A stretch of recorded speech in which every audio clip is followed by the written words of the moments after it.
कलम India news के नए सेगमेंट सत्ता, साजिश और संग्राम में आपका स्वागत है। कलम इंडिया लोकसभा चुनाव को लेकर आप सभी के लिए आपके सांसद की पूरी जानकारी लेकर आया है।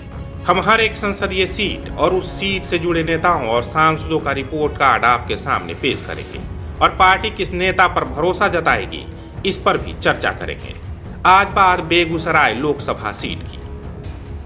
बेगूसराय की धरती हमेशा से वामपंथियों के लिए उर्वरा रही है और वामपंथी आंदोलन के कर्ता धर्ता लोगों में भूमिहार जाति के लोग ज्यादा रहे। 1967 के आम चुनाव में सीपीआई के योगेंद्र शर्मा ने यहां से जीत दर्ज की थी। यहां की बलिया लोकसभा सीट जो 2009 के चुनाव से पहले परिसीमन में खत्म हो गई से 1998 और 1991 में सीपीआई के सूरज नारायण सिंह सांसद बने थे। 1996 में भी इस सीट से सीपीआई के शत्रुघ्न प्रसाद सिंह ने जीत दर्ज की, जबकि बेगूसराय लोकसभा सीट पर 1996 में इसी पार्टी के चुनाव चिन्ह पर नामांकन दर्ज करने वाले रमेंद्र राम को तकनीकी कारणों से निर्दलीय चुनाव लड़ना पड़ा और वह जीते भी। हालांकि पिछले कुछ चुनाव में बड़ी संख्या में भूमिहारों ने बीजेपी और जेडीयू का समर्थन किया है। साल 2004 के लोकसभा चुनाव में एनडीए की ओर से जेडीयू के राजीव रंजन सिंह, साल 2009 में डॉक्टर मुनाजिर हसन और साल 2014 में बीजेपी के भोला सिंह ने जीत दर्ज की थी। राजीव रंजन और भोला सिंह दोनों ही भूमिहार थे। साल 2014 में भी गिरिराज सिंह बेगूसराय से लड़ना चाहते थे, लेकिन उन्हें नवादा से टिकट दिया गया। भोला सिंह के निधन के बाद बीजेपी ने गिरिराज सिंह को बेगूसराय से टिकट दिया और मोदी लहर में वे जीते भी। लेकिन नवादा सीट को गिरिराज सिंह हमेशा से सेफ सीट मानते आ रहे हैं। यहां करीब 30% वोटर भूमिहार हैं। गिरिराज को उम्मीद थी कि वह भूमिहार, ब्राह्मण, कायस्थ, गैर यादव और पिछड़े वोटों की मदद से एक बार फिर लोकसभा पहुंच जाएंगे। उन्हें यहां पर त्रिकोणीय मुकाबले का कोई डर नहीं था। साल 2014 में नवादा सीट पर गिरिराज सिंह ने 1 लाख से अधिक वोटों से जीत दर्ज की थी। हालांकि मोदी लहर में गिरिराज सिंह को बेगूसराय में भी उससे बड़ी जीत मिली। 2009 में मुनाजिर हसन की उम्मीदवारी को छोड़ दें तो अब तक बेगूसराय सीट पर भूमिहार नेता ही सांसद चुने गए हैं। लेकिन अब समय बदला है तो पार्टी ने अपनी रणनीति में भी बदलाव किया है। बताया जा रहा है कि इलाके में गिरिराज को लेकर एंटी इनकम्बेंसी की खबर है।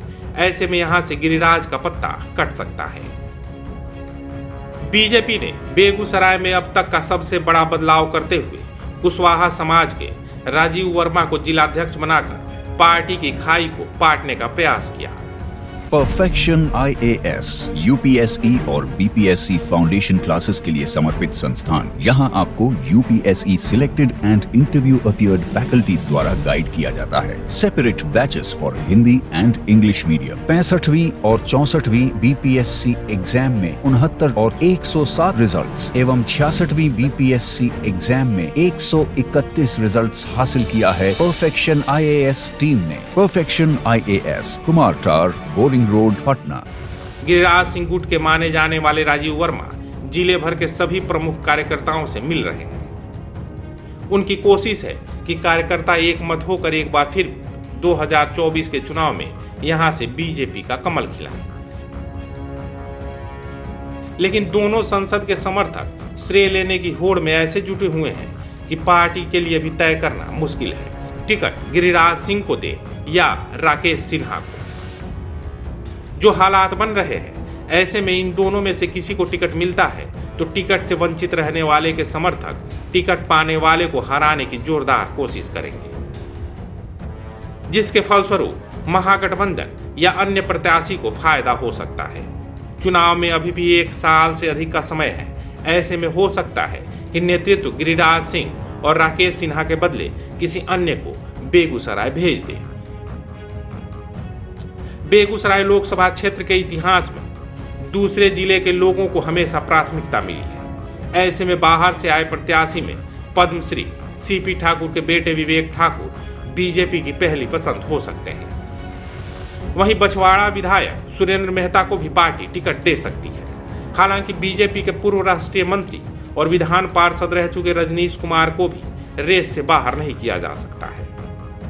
महागठबंधन की बात करें तो राजद के खाते में अगर यह सीट जाती है तो 2019 चुनाव में प्रत्याशी रहे डॉक्टर तनवीर हसन एक बार फिर मैदान में उतर सकते हैं। वैसे बलिया के सांसद रह चुके फिलहाल चेरिया बरियापुर के विधायक राजवंशी महतो को भी राजद नेतृत्व टिकट दे सकता है, लेकिन महागठबंधन से कांग्रेस टिकट का दावेदार है। एक बार फिर अमिता भूषण को नेतृत्व टिकट दे सकता है, लेकिन कम्युनिस्ट पार्टी को छोड़कर कांग्रेस में शामिल हो गए चर्चित छात्र नेता कन्हैया कुमार ने जिस तरह से राहुल गांधी के साथ पूरी भारत जोड़ो यात्रा में शामिल रहे, उससे कयास लगाया जा रहा है कि विगत चुनाव में बेगूसराय में गिरिराज सिंह के द्वारा बुरी तरह पराजित किए गए कन्हैया कुमार नए दमखम के साथ मैदान में उतर सकते हैं।